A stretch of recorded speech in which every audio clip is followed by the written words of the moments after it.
Okay, so we had Specialty Area 4, which is the first half of the Revolutionary War, and this took place from 1775 to 1778.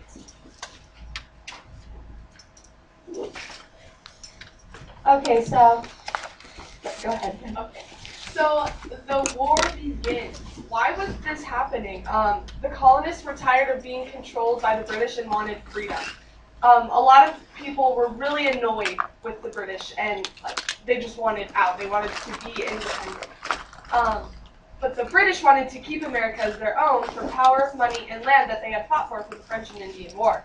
And Lucy, this was her topic, so you guys already know this background that the British didn't want that.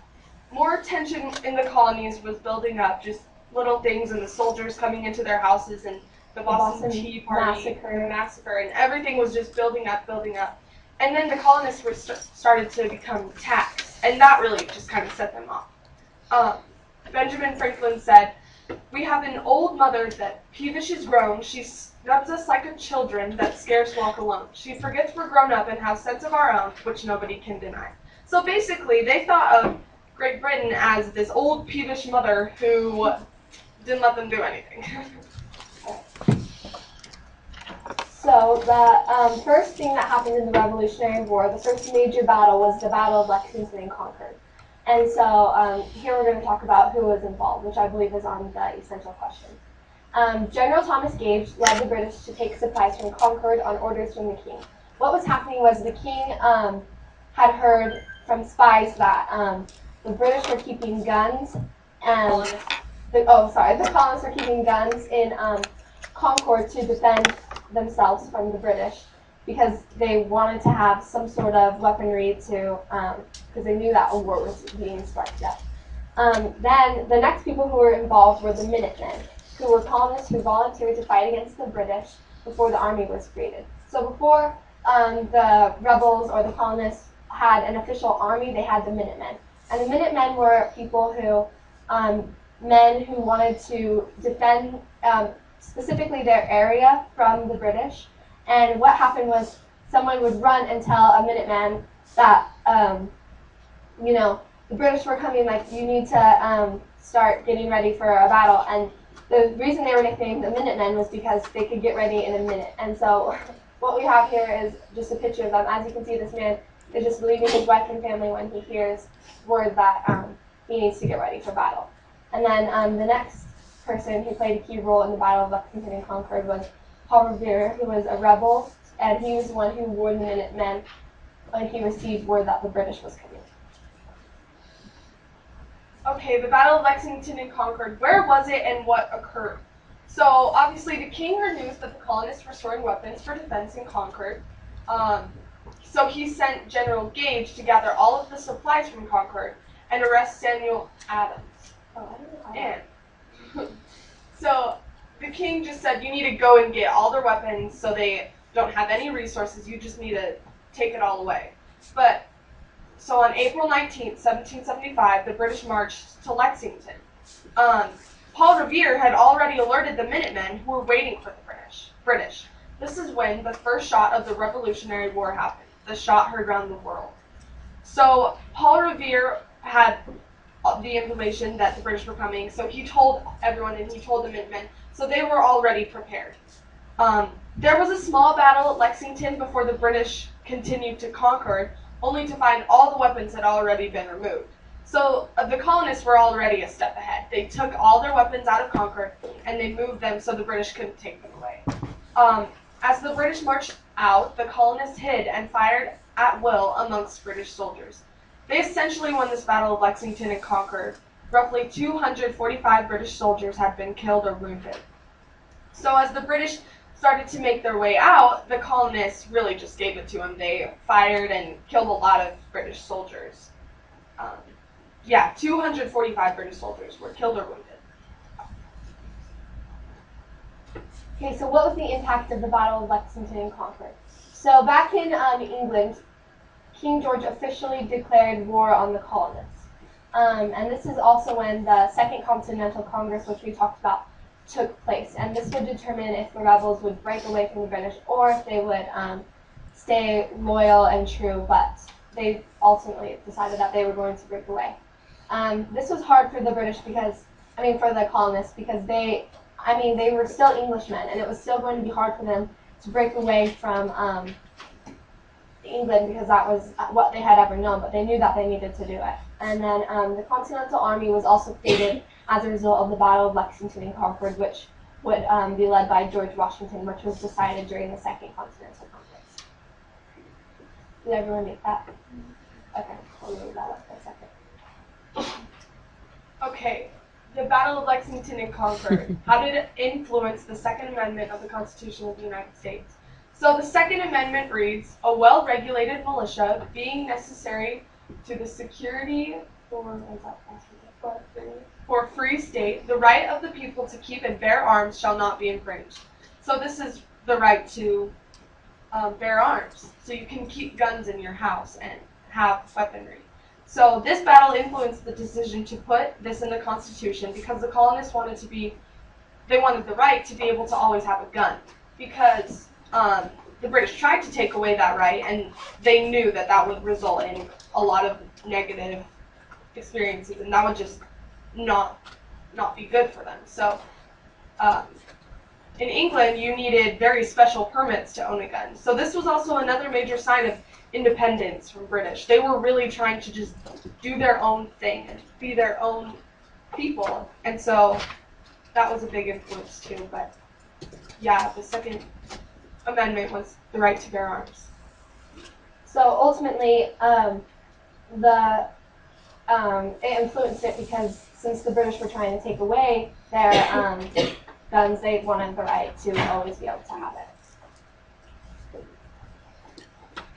Okay, so moving on to the second battle of the Revolutionary War, the Battle of Bunker, or nicknamed Breed's Hill. Who was involved? Okay, so the British General William Howe led the battle for the British in this battle, and the Continental Army was now developed and ready to fight in this battle. It is estimated that about 2,300 soldiers actually fought for the British during this battle. How big was the Continental Army? I don't know exact numbers, but it definitely had a lot of soldiers going into it at all times. So the number was always fluctuating a lot, but they had thousands and thousands of soldiers.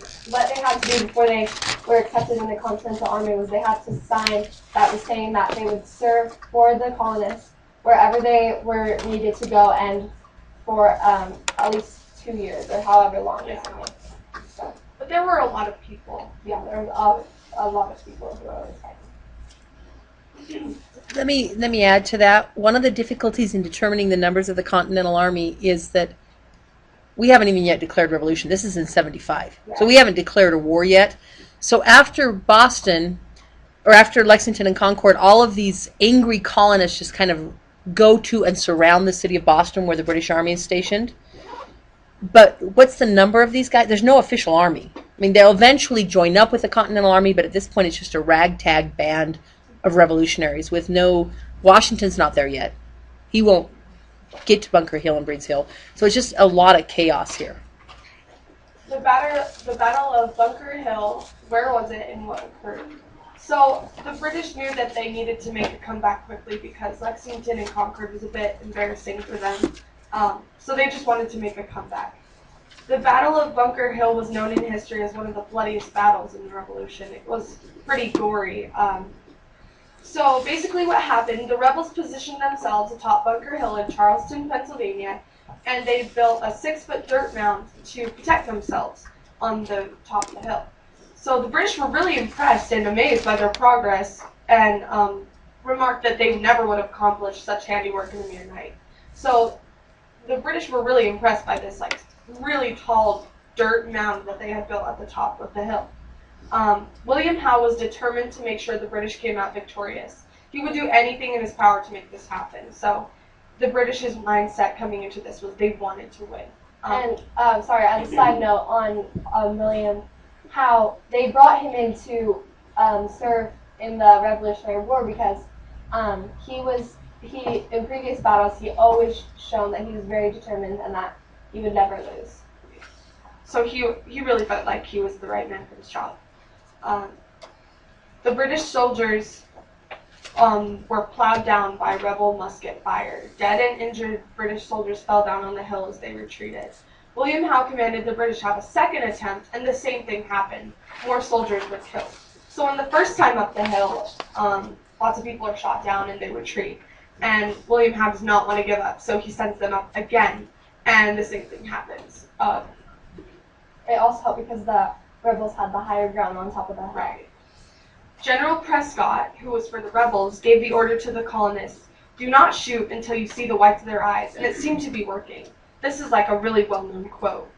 Don't shoot until you see the white of their eyes. So they were waiting till the British got very close before they started to shoot, because they were at this point they were already getting very low on ammunition. Right. This is just a continuation. Yeah, this is just. William Howe would not give up. They stormed the hill for the third time, and many finally were able to successfully attack the colonists. Sorry, I can't really read that. But lots of people speculate that the British were only victorious because the rebels ran out of ammunition. This was really, it was a fatal move for them. They had no more ammo to fire, so the British eventually won. The British lost more than half of their soldiers that they fought in that battle, so even though they won, the loss they suffered was really great. It just basically went over what we told you, but it was more helpful because there were actors and stuff. Okay.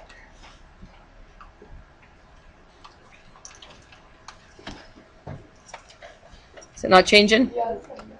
Try again. Sorry, ladies, that's frustrating. Those were great videos to add anyway, and you needed to add them for the grade. Yeah. Okay. So what was the impact of this battle? The British had lost many soldiers, and that was going to be hard to make up, even though they won. And the colonists needed to get more ammunition because, like Miss Ness said, they were really just a bunch of like a ragtag army. They didn't have all the supplies they needed. It was hard for them to fund all the weaponry that they were needed, and so they were really. At this point, they were realizing, oh wow, we really need to step up our game because the real war is starting to happen. And then both sides were forced to build up their army once again. So once again, after the losses suffered, they really both needed to build up their army. Does everyone have that? Okay, any questions on the last two battles, the Battle of Lexington and Concord and the Battle of Bunker Hill? Okay, great. The Battle of Trenton and Princeton. Who was involved? So it's the Hessians, right? Hessians. Hessians. Sorry, I'm not very good at pronunciation. Okay. The Hessians and the rebels were going to be in this battle. The leaders were going to be George Washington and British General Cornwallis. So that's basically just the gist of it. These were the main people who were going to be involved with. All right, so where was it and where did it occur? So the colonists were having some serious doubts. They were not very hopeful at all because they had just lost at Bunker Hill. They were low on supplies. It was cold. It was just a hard time for them. So the British were calm and they were celebrating on the Christmas holiday in Trenton. They were having a party and there was lots of drinking going on, and they were just having a very large Christmas celebration in a part of their army across the Delaware River. Okay, so and then General George Washington knew that they were vulnerable, so he devised a plan. On Christmas Eve, they would storm the British camps at Trenton by crossing the Delaware. And why this was such a risky move is because normally there weren't. You can look back. There weren't many battles that took place during the winter. This was a time for both armies to sort of build up their army, and nobody was expecting this, especially on Christmas Eve. So the rebels stormed the Hessian camps with a brief battle, but the Hessians were all sleeping in their tents, and so they really were not expecting it at all, obviously. And so Within, I think it was an hour and a half after the rebels stormed the camp, that they had to surrender.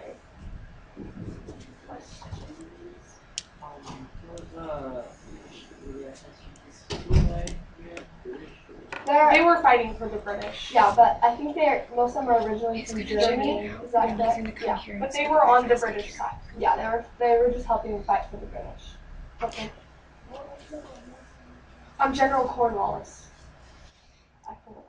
Let me add something. You answered that question really well on Hessians, but I do want to add for Sean, they were mercenaries. So they were soldiers for hire where the Prussian or German government had rented soldiers to the British. The money didn't go to the soldiers, the money went to the German government or the Prussian government. Jessica, did you have a question? Okay. So what was the impact? The British were really... Sorry, I think I finished that. Okay. I think you saw that. Yeah, okay. So then, after that time, after they had surrendered, they still had a little bit of time because they wanted to have another battle with the British to try to still get some of them. And so once they were more prepared, they drove the rebels to Princeton, but the colonists still had the advantage and they were able to still beat the British army. So in the end, the colonists won this battle, right? Okay. So the impact, the British were pretty embarrassed by the loss at Trenton and Princeton, and they hired, gosh, I don't know how to say his name. This German, John Burgoyne. Okay. Yeah. They hired him to help them out and to help them win the wars and just kind of try and gain control again. They planned to gain control over the Hudson River, which led to the Battle of Saratoga. However, that was a miserable fail by the British. But the Battle of Saratoga isn't in this specialty area. Yeah, I should have put it there. Okay. So I'm glad you mentioned it. Yeah, so in the Battle of Saratoga, they were just trying to have another battle against the colonists, but like Brenna said, they lost. Yeah. The colonies were hopeful and they were encouraged by their 2 previous wins. So they had a lot of confidence and they wanted to keep going on their lucky streak. So the French king signed the Treaty of Alliance and they were now working helpfully with the colonists. Was it like public? Yeah. During this point, it was public, right? Yeah, okay. It was starting to be made public that the French was working with them. And this could be considered a pretty big thing because of the French and Indian War. The French were involved with that too, and now they're getting involved with this again. Right. So we're gonna have that. Oh no, I can go back.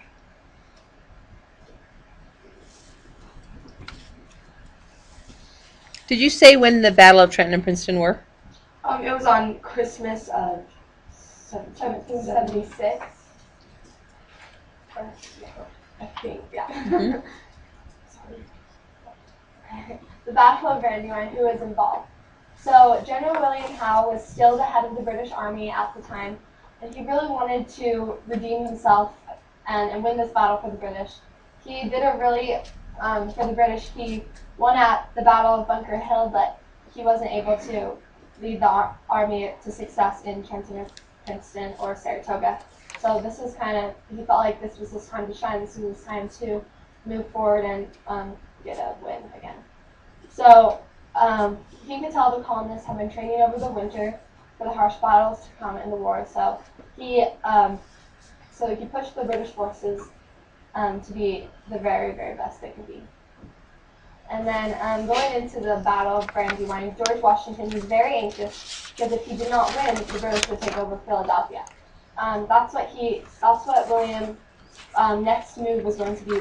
He was going to move into Philadelphia because at that time Philadelphia was the key of the colonists. Like it was almost like the capital, you could say. That's where Congress was. That's where all of their important documents were.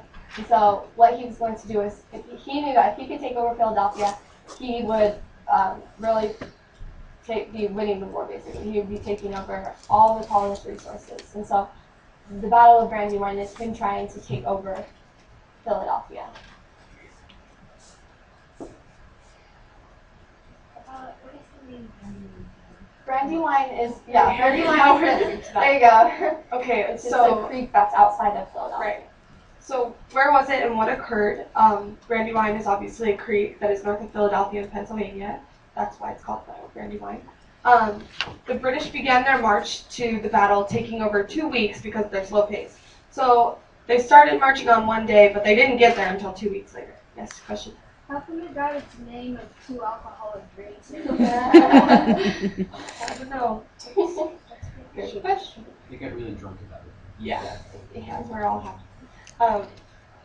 So it took them a while to get to the actual battle. Washington was unsure where the British were, but Howe knew exactly where the rebels were located.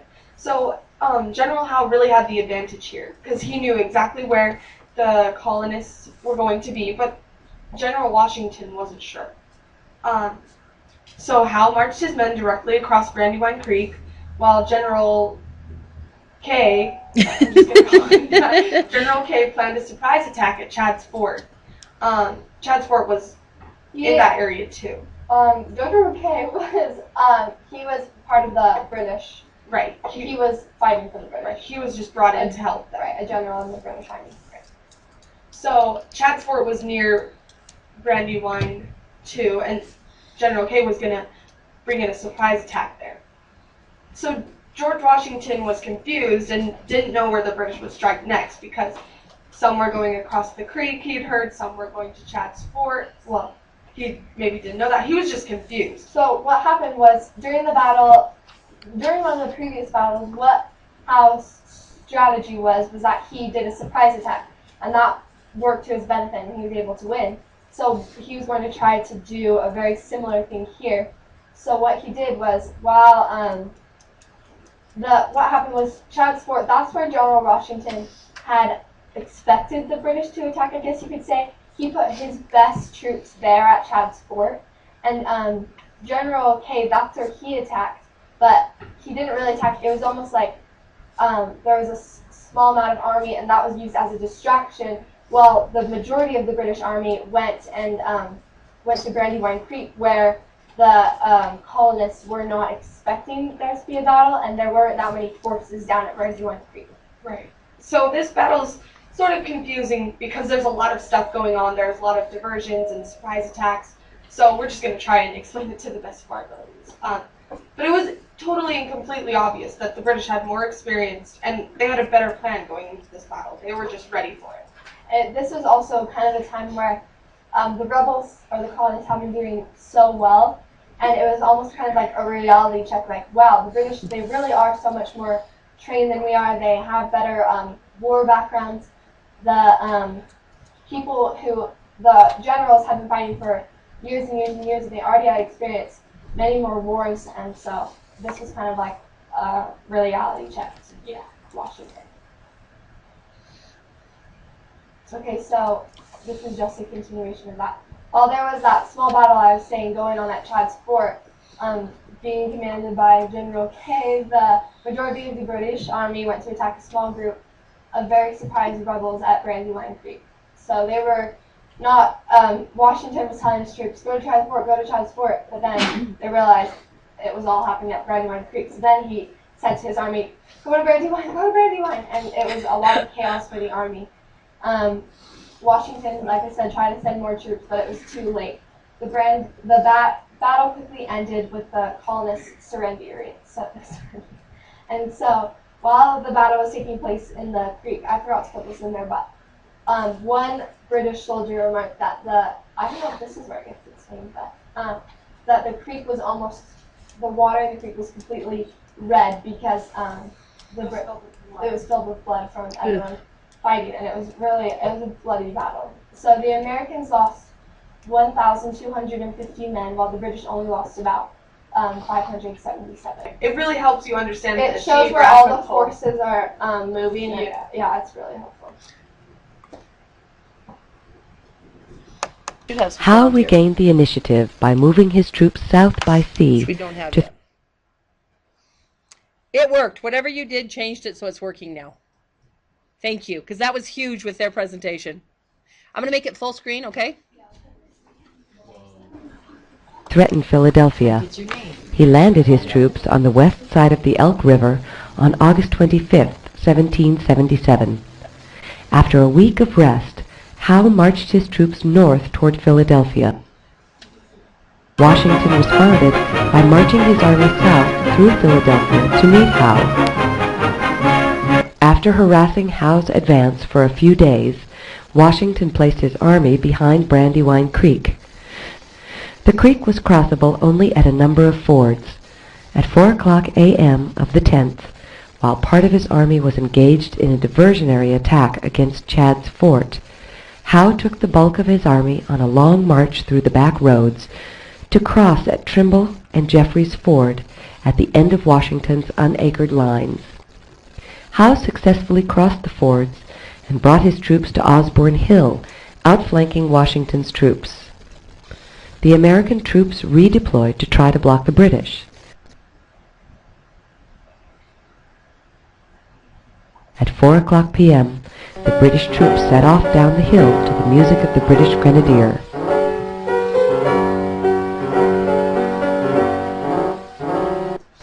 They marched through a hole in the American lines, but the hole was soon plugged. The battle continued for a few hours. Hand-to-hand desperate fighting ensued. By nightfall, Washington was forced to withdraw. The British had won the day, but Washington's army, while bruised, was still intact. It is evident that the British were more prepared for this battle, and that is why they came out on top. Washington actually admitted to being in a daze during this time and had not planned as well as the British. So It's all that brandy and wine. Washington kind of knew that he had made some mistakes, and he was just very confused during this time, so he was kind of in a daze, and he said that was why they just weren't well thought out as the British.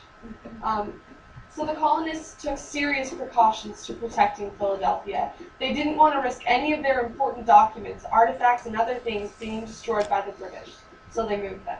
Remember that the British, if they won the Battle of Brandywine, they were going to come into Philadelphia and take over. So the colonists really took some precautions to make sure that their important things wouldn't get destroyed. This impact was huge. I mean, the entire British army was going in to where the colonists had been living, taking life, and they were forced, because there were so many British soldiers going in, they were forced to live with colonists, and so they got all, like Brenna said, all important documents out, and they had to basically relocate. Right.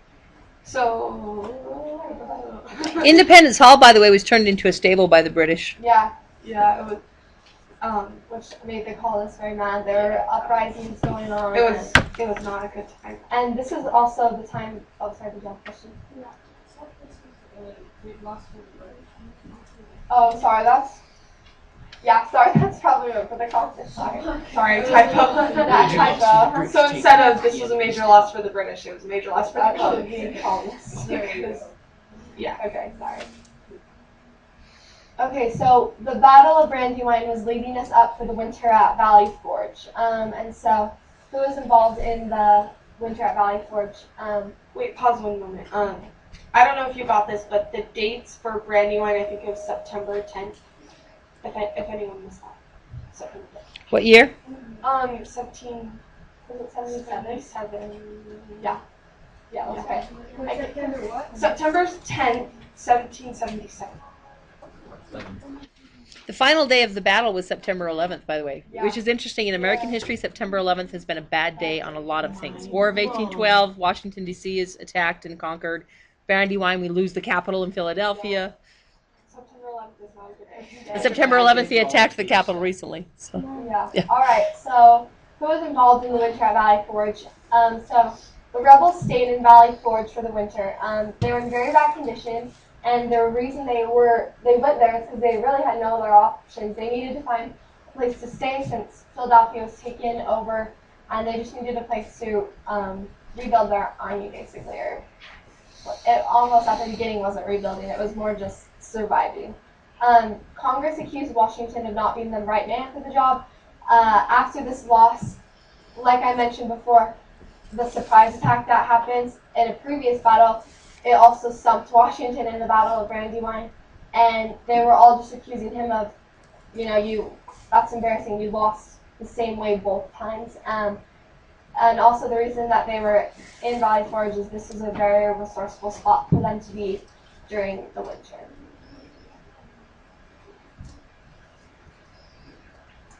Okay, Grace is gonna keep going on the winter. Yeah. She likes this topic. So near a small river and in the woods, they were going there to provide shelter and resources for the winter. It was a time of terrible hardship for the army and all of the rebels, really. Also back in Philadelphia and throughout the colonies, it was a hard time for everyone this winter. They were forced to live in very small huts that they had to build themselves out of the trees and things that were there. And they also, some of them lived in tents. There were 4,000 men that did not have enough clothing to even go outside because of the cold. It was really a freezing winter, and the army did not have any supplies. The supply system completely shut down, and they were not able to get any food, clothing, and other necessities. It was called the quartermaster's service. What happened was that it was not able to provide for the army anymore. Nobody was funding it. It was where really the army got all their supplies, and now they didn't have it. So during this time, 2,500 men, about that number, died, and everyone started doubting Washington except the army. Looking back, if you look in the rebels, the colonists, the Continental Army's journals, even though some of them were saying like how they didn't have as much faith in Washington, most of them were like, Still believed in. yeah, they still believed in. They said it's rough now, but I know that Washington will be able to get us through this rough winter, and that's what they really all believed, which is why most people think why they were able to survive. Washington needed to encourage the army and get them into shape for the battles to come. This is also what was happening. The men who were were working and all that stuff to train. So he hired 2 new men who completely turned the winter around. Nathaniel Greene. Nathaniel was a key part, and he started up the quartermaster service again, and he got that going, so they were finally able to start getting supplies back during the winter of Valley Forge later in the winter. Then Wilhelm von Steuben, is that how you say his name? Yeah. Okay, so they hired him, and he was, I think he might have been German. He didn't speak their language. And funny fact about him, he was hired to train the army and get them back and ready because he was very good at coming up with like plans and strategies and stuff, and he was going to train them. Since he didn't speak their language, he had a interpreter with him the whole time, and the men just thought he was so funny, and they would always do it. He said he would, sometimes the only way he would like command them is he would start swearing at them, and he would have the translator like swear in English for him, and the colonists would like, they like would laugh, and then they would do what he said. So also, if any of you, I know some of you are in the Battle of Books, there's a book about Nathaniel Greene. It's called One Dead Spy. I think that was about. I think that's about it. I think that was about Nathan. Hale. Hale. It is. Nathan. Oh, yeah. I'll tell you when I finish the book. Yeah. Anyways. Okay, so Can't read straight. moving on. Go ahead, Rachel. Okay. So where was it and what occurred? So This is just this is just an information. Nathaniel Greene was put in charge of the quartermaster service, and soon he made the colonists give supplies to the army, and things started to turn around. Miss Nash, can you have Lucy Pratt come to the office for a minute? She's on her way. So Nathaniel Greene really started to turn around the troops for with the quartermaster service. Steuben was put in charge of making sure the army was trained and ready for the next battles. He taught them new war strategies, and soon they were as equally qualified as the British. So these 2 men put together, Greene was trying to change the army's attitudes and the supplies and basically like everything that goes into the army, and Steuben was trying to change the army itself, making sure they had war strategies and plans and things of the like. So with these 2 men in charge, things were really starting to turn around. The winter had been pretty rough, but overall they regrouped and made a better army. So although this was a really hard time for them and lots of trials came about, this really influenced and helped the army. Yes, Steve? What was Stephen's first name? William. Okay, I'm not gonna play this video because we saw the poster activity. Okay, and just keep an eye on your time. I haven't been hollering it out, but you're just going till 35, so I think you got 15 minutes. Okay, great. We're just gonna finish. Okay. So Americans, they gained newfound confidence, and they were ready for battle. They were able to sort of heal, but a lot of them were still pretty sick. The colonists were very done and sick of the British who had been taking over Philadelphia the whole winter, and the rebellion was going strong once again because after they had lost so badly, the colonists kind of like doubted the British.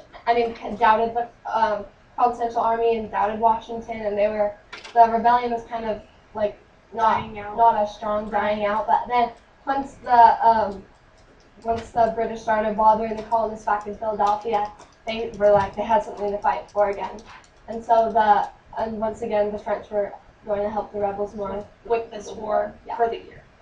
Okay, so then the last question, what was the role of the Minutemen and what is the role of the Continental Army? So we've been kind of talking about this the whole thing, but like a little more background on the militiamen. They were a group of Massachusetts citizens who wanted to fight for the rebels when they were needed and they were called whenever they needed, and they were called to fight on spot like the Minutemen. This was before the Continental Army was created, and the purpose of the Continental Army was to defend 13 colonies.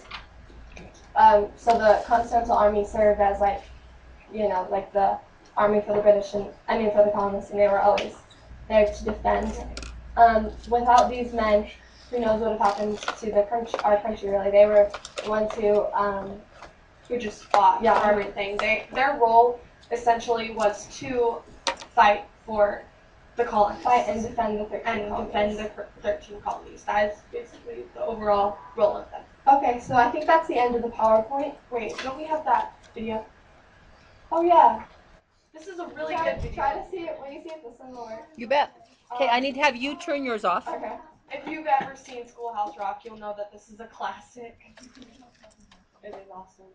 So, yeah. Oh. The British are coming! The British are coming! Now the ride of Paul Revere set the nation on its ear, and the shot at Lexington heard round the world.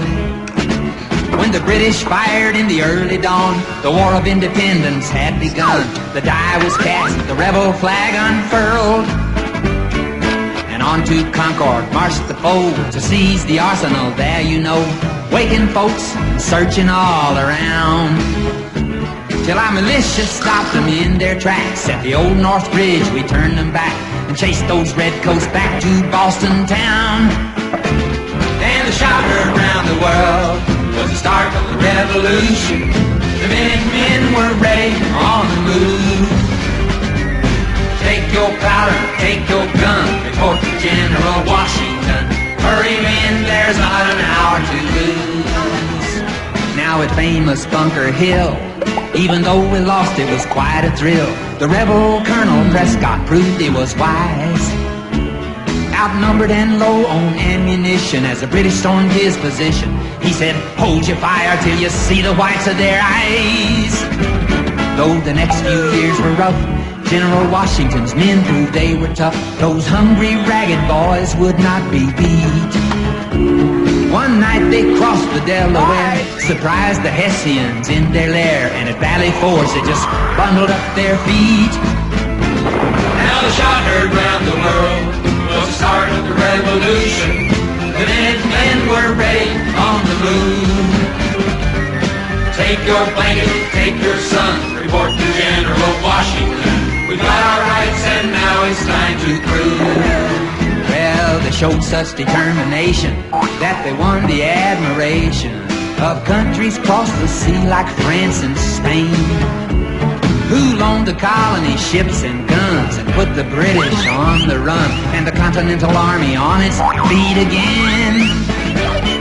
And though they lost some battles too, the Americans swore they see it through. Their raiding parties kept up hit and run. At Yorktown, the British could not retreat, bottled up by Washington and the French fleet. Cornwallis surrendered, and finally we had won. Hooray! Long shot heard round the world. To the end of the revolution, the Continental rabble took the day. And the father of our country beat the British there at Yorktown and brought freedom to you and me and the USA.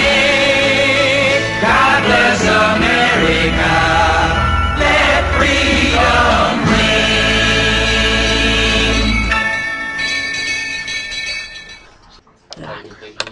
ring. Yeah. I can go ahead and read it. After this battle, the Continental Army was created and would be led by George Washington. Okay, you know what that is? That's yes, that's right. General Thomas Gage led the British to take supplies from Concord on orders from the King, and that's Lexington and Concord. Yeah, that's kind of The British were common celebrating the Christmas holiday, and then that's Trenton and Princeton. Yes. This battle led to creating the Second Amendment in Lexington and Concord. Yeah, okay. Rebels stormed the Hessian camp with a brief battle of the Hessians surrendered. Yeah, that's right. The Minutemen were colonists who volunteered to fight in this battle against the British before the army was created. So this could be for any of them, really. Because, but okay. I think that one was included in the Lexington and Concord slide, so we'll just put under there. Yeah, I pulled these straight out of the PowerPoint. Yeah. Okay, the next row. We can have a few more too. Let's do this row and the next row if you guys have some on the next row. Okay. So go ahead and read it all. The supply system completely shut down and they were not able to get any food, clothing, and other necessities. It was called the quartermaster siege. That is the winter at Baltimore. Washington was unsure where the British were, but Poe knew exactly where the Russians were. And that's great. You guys listened really well, and you did an outstanding job teaching this, so they know that. I'm impressed. Everyone doubted Washington except the army during this time. Yep. Right. After this battle, the French king signed the Treaty of Alliance, and we're now working hopefully with the colony. Yeah.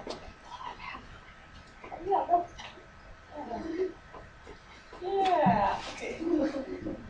Washington admitted to being in a daze during this time and had not planned as well as the British. I think that's the Battle of Brandywine. Yeah, I think that's